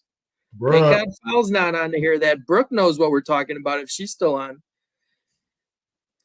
Hey, Okay, now I heard a rumor at 10,000 subscribers, Frank will show off the leggings. Just kidding. You know what, Jeremy? We are not kidding. If we get to 10,000 subscribers, I guarantee you, I will buy those freaking leggings and I will flaunt that shit on here live if we get 10,000 subscribers. That's no question about that, people. No question about that. I wouldn't even. What about boxing fans? Hey, Miss Bitch, okay, you're gonna have to chat us on the side. Like I don't know who you are, but yes, we were supposed to talk a little bit of boxing before we got out with Montell. But Montell, unfortunately, his phone died or something happened where he just. So no. Yes, we know we do talk boxing. So go down. Spence Crawford, July 29th, I believe. I wanted to talk to Montell about that specifically because, you know, that's what he does. That's what he was a former champion of the world. And I honestly, my quick take, Frank, I don't know if you follow boxing as much as I do, but my quick take on that. I'm unfortunately more of an MMA guy. Which is fine. I loved it back when Montell was boxing, though. I am saying this now. But I do like those two. I did hear some great stuff about those two. And it's not like that stuff that kind of took me away from boxing, where it was more like a math class more than it was an actual fight. I don't know nothing about but that. I'm liking a lot of these brawling type things that have been coming on lately. So Ms. Bitch just said Team Spence all the way, right? Check this out. Terrence Bud Crawford has been chomping at the bit waiting to get his hands on Errol Spence Jr. He's been waiting for his respect because they keep saying he doesn't fight anybody. They keep saying he gets these setups. Bob Aarons has been protecting Errol Spence, and he knows why. That's why he kept waiting for that payday to elevate, for that split to change. Because he knew when Bud come to play, Terrence out of there. Terrence Crawford is going to destroy Errol Spence Jr. Destroy him. July all right, you heard it, Miss Bitch. Here we go. We want to get the wager. Nice fine bottle of brandy for the winner. And Antonio's got a good question. We were talking about this last year, but we never actually did it. We should get like a podcast freaking fantasy football league or something, like us and all of our guests and everything as well. You know what? We'll have to look that up for sure. Antonio, you know what? I like that idea. I would like to. Why don't you hit us up on the page, on the Chicago Clubhouse fan page? Yeah, put it up on that page. Put it up on that page at Frank and myself. And I would love to have a fantasy football league going on with our maybe like the first 12, maybe 10, 12. We can, yeah. I'm not commissioner though. I did that one year, man. That shit's a pain in the ass. I'm not being no damn commissioner. Well, here's the thing. I've never been the commissioner, and I've been to 2 championships in fantasy football, lost them both, but I love to play. Yeah, absolutely. I haven't played fantasy, obviously, in a few years because I won it one year, and I've never even made the playoffs since. I just made it the championship 2 seasons ago. So last time I won it was when Adrian Peterson came off of his ACL injury, and I got him in the 5th round. And I drafted Peyton Manning in the 2nd round, who won the MVP that year. Years ago. I destroyed that, but I haven't even made the playoffs since. You're gonna love playing with the way we play because we do. I have a very bad jinx where whoever I draft with the 1st overall pick usually gets hurt. So I will be drafting a Packer. No, I'll probably take a Lion this year. They're a little bit more scarier, so maybe I'll take a Lion. I'll say this. Going back to what Ms. Bitch said, Derek James is definitely a top trainer going on right now. But if you go back and watch what Terrence Crawford does, look what he did. Look what he did to Sean Porter. Like Bud's something different, y'all. Terrence Bud Crawford is something different. Not to mention, I wanted to talk to Montell too. I wanted to know how soon after this Ruiz-Deontay Wilder fight, whenever it comes up, do we see Wilder Joshua or Fury Joshua? That's what I want to know. It's about time. Jeremy. Richard Mendenhall. That was a long time ago, too, man. Yeah, that was a long time ago, too, man. We should get something like together. Maybe like winner wins like a football, like a Bears jersey or something like that. Since we are getting back with Under Armour, aren't we? We we'll are. have to talk to Terrence about that. We are getting back with Under Armour, and I stated that once we get to 1,000 YouTube subscribers, we're close.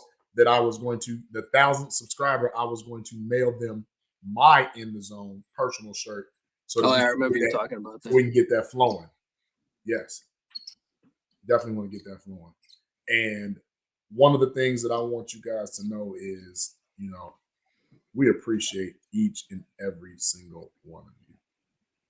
Each and every single one of you. And we thank you. Jim, she's going, man. Look at this. You got them waves. But get to some shout outs, Frank. Yeah, we can get to some shout outs. I'm going to throw a shout out here before we get to all the fans, since it is just you and me. Shout out to, as much as I'm not giving a shout out to the freaking Chicago White Sox, but shout out to Liam Hendricks. Oh, he came back. He had his first game back, came out of the bullpen, and man, standing ovation. All I remember seeing in the background, his wife going nuts for the ovation, had a great outing. Kudos to him. I'm hoping everybody in the chat knows what he went through. He was one of the best closers in baseball last year. Even with the White Sox struggling, he was still one of the best closers in baseball. He got diagnosed with cancer. He went through all of his chemotherapy, beat it, went through 2 months in the minor leagues, and came back yesterday. I think it was yesterday. It might have been yesterday. It might have been 2 days ago. I'm not 100% sure, but shout out to him for everything that he went through, and especially with his family as well.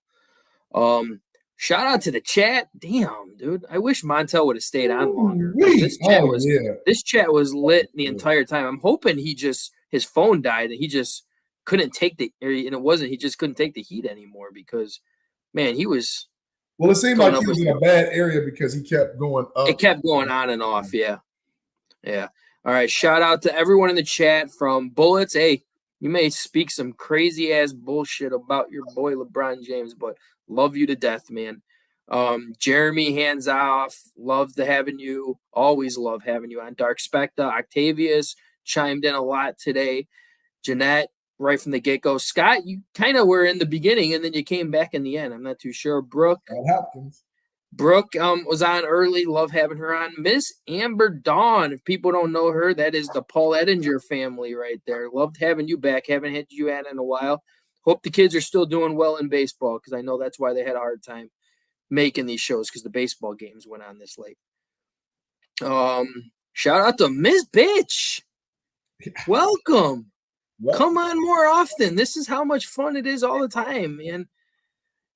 Loved having you on. Hope to see you on again. Antonio, loved having you on again, my man. We will definitely look up that fantasy thing, because I actually like that idea. Like maybe do like a little poll in the first, 12, 15 people are all in the fantasy football league or something. Absolutely. Even if we got to make a bigger one, we'll do 2 separate brackets. I don't care. And then they'll all meet in the championship. We could all do that as well, depending on how many people we get. Last shout out, always going to give the shout out to JB's mom, the podcast mom, Miss Sandra. Looking forward to talking some Blackhawk talk with you within these upcoming weeks, because the number 1 draft pick, I think, is like mid-June or late June or something like that. But it doesn't matter, because everybody knows who they're taking. And that is a 17-year-old kid who is just destroying everybody. Connor Bedard. I've already ordered his jersey, people. It's already on back order, and he hasn't even been assigned to a Blackhawk uniform yet. It's on back order already? It's on back order. People are already buying it because everybody knows that they're going to. All I got to say this, if the general manager, Kyle Davidson, decides to trade that number 1 pick, it will be gangs of New York in Chicago right at your front porch. He's going to get ran out of town. I don't care what. And I had people ask me this. What if somebody offered you like 3, 4 first-round draft picks? There's nothing that you could offer for a generational type talent like this kid has. Nothing. So unless you have, the number 2, 3, 4, 5, 6 pick this upcoming year, then maybe we can discuss something. But other than that, it's not going to happen. other than that, it's not going to happen. So other than that, that's all my shout outs. So I got to give a shout out. My fault. CEO Haize, thank you for coming on, man. I know he had to go do the WNBA on his podcast as well. I know he said he will definitely come on again because he wishes he could have talked more to Montell as well because he looked like he was about to flip his shit in the background, which a lot of people were. Montell, still loved having you on, man. Love to have you on again, maybe with an updated phone or an updated service so we can get you on a little bit longer. All right, go ahead, JB. Well, I'm not going to play the violin because, Frank, you did what I normally do. You hit everybody in the chat, so I did. That's my bad. No, that's normally, that's what we're getting better. We're getting better. But again, I can never, ever give out enough shouts to my moms.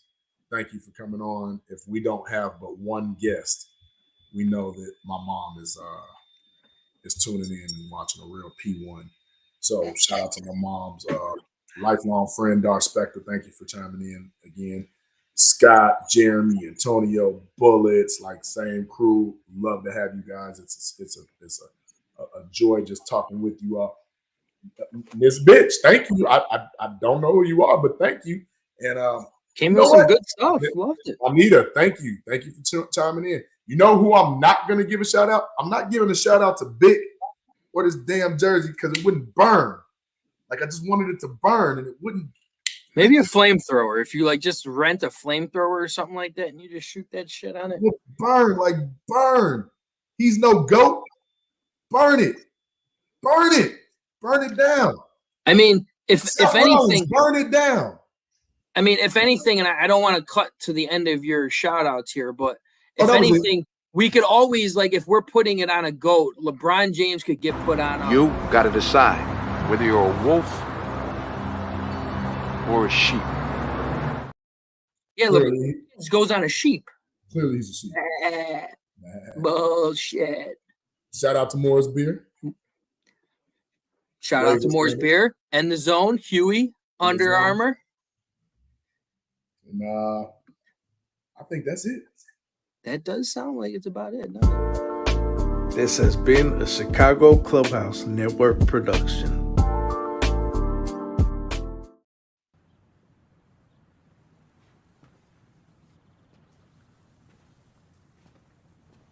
You're still here.